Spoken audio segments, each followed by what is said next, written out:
Gujarat cyber crime centre of excellence અને CID ક્રાઇમે 200 કરોડના cyber fraud પર મોટી કાર્યવાહી કરી છે. મોરબી, સુરેન્દ્રનગર, સુરત અને સાવરકુંડલામાં કાર્યરત આ ગેંગ મ્યુલ એકાઉન્ટ્સ મારફતે ફ્રોડના પૈસાને ક્રિપ્ટોકરન્સીમાં કન્વર્ટ કરી પાકિસ્તાન મોકલતી હતી.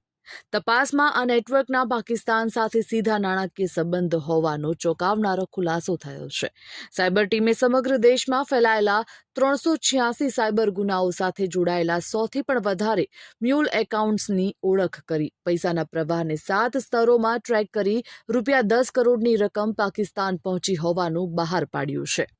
સીઆઈડી ક્રાઇમે સુરતમાંથી મુખ્ય આરોપી ચેતન ગંગાણીની ધરપકડ કરી છે. તપાસમાં જાણવા મળ્યું છે કે આ આરોપીએ માત્ર 4 મહિનામાં જ આશરે ₹10 કરોડની રકમને યુએસડીટીમાં કન્વર્ટ કરી પાકિસ્તાની વોલેટ એડ્રેસ પર મોકલી હતી. કુલ ₹29 કરોડના વિદેશી વોલેટમાં આ આરોપી દ્વારા જમા કરાયેલા ₹10 કરોડનો સીધો ટ્રેસ મળી આવ્યો છે. આરોપી વિરુદ્ધ ભારતીય ન્યાય સંહિતાની કલમ હેઠળ ગુનો નોંધવામાં આવ્યો છે.